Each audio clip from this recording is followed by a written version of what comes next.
So hello guys, in this video we are going to solve this problem. So in this problem it is given that in figure this A and B are centers of the circle. So this is the center of smaller circle and this is the center of bigger circle. This AP is 3 centimeter, which is the radius of the smaller circle, and this BP is 6 centimeter, which is the radius of the bigger circle. This AY and BX are tangent. So this is tangent from the center of smaller circle to the bigger circle, and this bx is also tangent from the center of the bigger circle to the smaller circle, which is this. So we have to find the area of the triangle ABQ. So ABQ is this triangle, so we have to find the area of this triangle. So let's see how we can solve this. So you see this figure. In this figure, we know this A is the center of smaller circle and B is the center of bigger circle, and the tangent is touching to the bigger circle at the point Y and the smaller circle at the point X. So if you join this B and Y point, we know this angle will be 90 degree to the tangent, and if you join this A and X point, this angle will also be 90 degree. So these both are 90 degree angles. So now you see sine of the angle ABQ. So you see this angle. So how you can find this angle? So you look at the triangle A, B and X.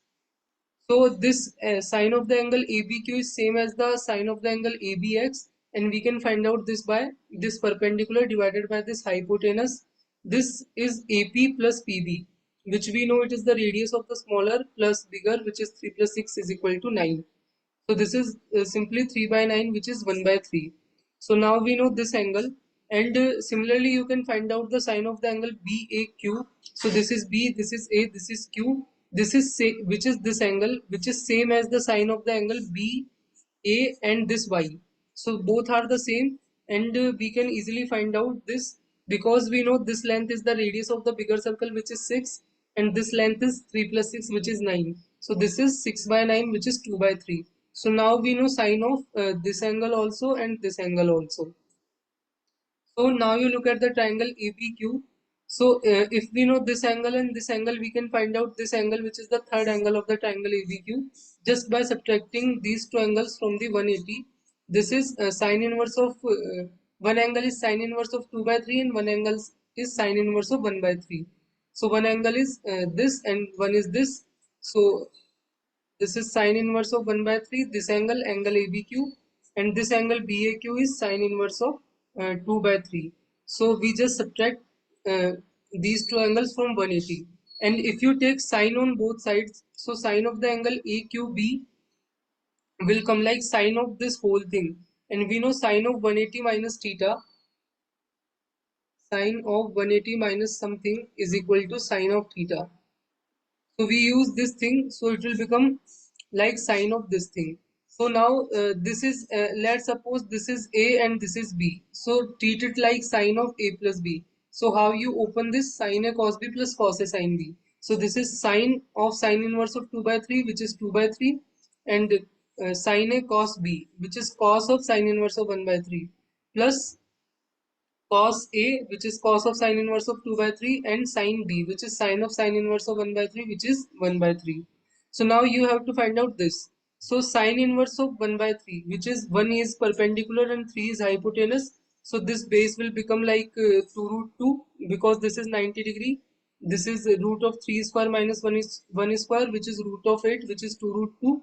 So the cos of this thing will come like 2 root 2 divided by 3, base divided by hypotenuse, and here the perpendicular is 2 and hypotenuse is 3, so this base will come like root 5, and the cos of this angle will come like root of 5 by 3.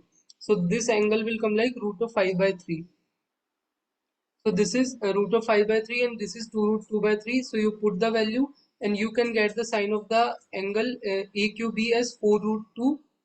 2 multiplied by 2 root 2, which is 4 root 2, plus this root 5, and in the divide we have 9. 3 multiplied by 3. So now what we can do, now we can apply sine rule.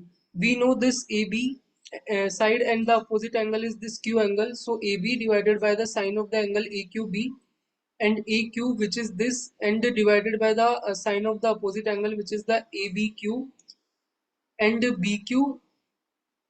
Similarly, BQ is here this, and the opposite angle is sine of BAQ. This is the sine rule. So now what you can do, you can write this AQ from here like AB divided by this thing, AB divided by sine of AQB multiply by this angle. If you cross multiply here, this angle will come here. So now AB we know this is AB plus PB, which is 3 plus 6, which is 9. And we also know sine of the angle ABQ, we just calculated previously. Sine of the angle ABQ, which is this thing, which is simply 1 by 3 we calculated. So you just put that thing here, and we also calculated sine of the angle AQB, which is this 4 root 2 plus root 5 divided by 9. So here this thing is in division, so 9 will go to the upper side. So 9 will go to the upper side and this thing will come lower. And here this will come like 27 divided by root 5 plus 4 root 2. So what you can do, you can multiply upper side and lower side by this thing. So in the denominator, this will come like 5 minus 32, which is minus 27. So this will cancel with this, and 1 minus sign remain. So this will come like 4 root 2 minus 5. So this is the AQ. So now we know almost all the things like the AB side and AQ side, two sides of the triangle, and the sine of angle between them we also know. So we can find out the area of the triangle as half times AB times AQ and sine of angle between them. So AB is 9, which is we know this is this 3 plus 6, and this AQ we just calculated, which is this, and the sine of the angle BAQ we calculated initially. This is sine of the angle BAQ, which is 2 by 3. So we can just put this thing here. So you can just put that thing here, and this 9 will come cancel with this, and this 2 will cancel with this. So here it will remain 3, and if you multiply this inside, it will come like 12 root 2 minus 3 root 5. So this is the final answer. In this way we can solve this.